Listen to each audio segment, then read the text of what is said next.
Hey, it's Ren. Let's see what's making news. Australia, meet your new head of state. Governor-General Sam Mostyn was officially sworn in today and Sass was excited. Oh, Ren, I can definitely feel a real buzz in the air on this momentous day as we see Samantha Mostyn be sworn in as Australia's 28th Governor-General. Let's go see how people feel about it. How excited are we on a scale of 1 to 10 about this news? 10 for sure. What's so exciting about it?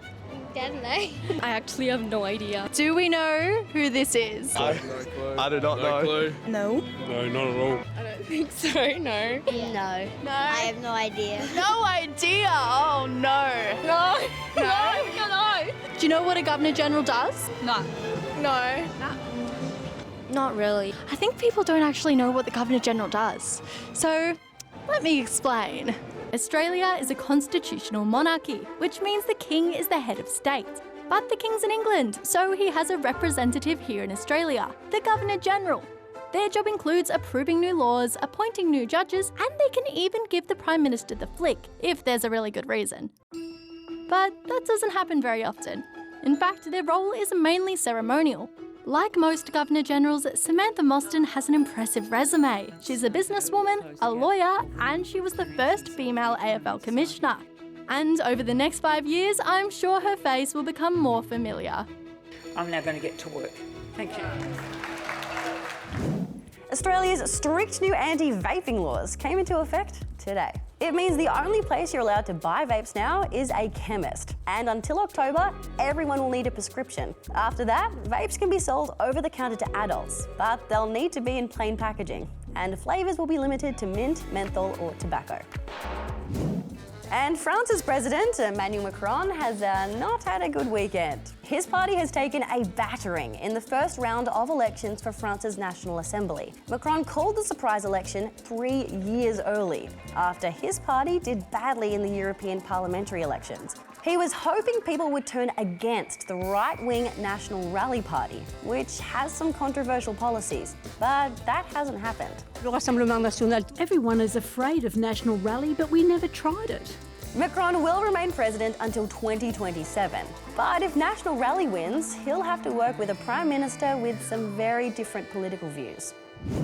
Speaking of tensions in Europe, the Euros had football fans on the edge of their seat in the round of 16 last night. Blah. That's right, Ren. The British side was staring elimination in the face in their match against Slovakia last night, until the dying seconds of the match, when Jude Bellingham flipped fate, quite literally, with this spectacular overhead equaliser. Bellingham's done it! It sent the match into overtime, and England's Harry Kane wasted no time serving a 91st minute header to win the match 2-1. And the tension continued at the Formula One Austrian Grand Prix. Race leader Max Verstappen and his closest rival Lando Norris were wheel-to-wheel when they crashed out in the dying laps of the race. Can you believe what we're seeing? It wasn't all bad news though, as Aussie star Oscar Piastri stepped up to take second place for McLaren, just behind the Mercedes of George Russell. But here's an Aussie who's taken first place. Sure, he was the only one in the race, but it was a whopper. Tim Franklin here ran all the way around the world. He covered more than 26,000 Ks in 576 days, wrapping up in Brisbane yesterday. Overwhelmed. I've been overwhelmed this whole week. While he missed out on the world record time of 434 days, Tim raised more than $80,000 for charity. Oh, fantastic! They're inspirationally so cool! Okay, now take a deep breath in, because things are about to get mildly chaotic. Like this mildly chaotic ground test of a Chinese rocket on Sunday. It wasn't supposed to take off, but it did. Whoopsie.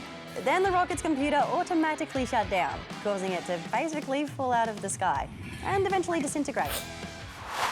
Introducing the Greasy Pole Contest, a comp where people attempt to keep their balance long enough to snag this flag. Lots of people gave it a crack. Some people almost cracked. Ouch. And finally, meet Lokiceratops, a new species of dinosaur named after the Norse god of mischief and chaos. Not because it was particularly chaotic, but because its horns kind of look like Loki's helmet. As you may have guessed, old Lokiceratops here is believed to be a relative of Triceratops, except about 20 million years older. Yeah, well, that's all we have time for today. We'll see you tomorrow. Bye.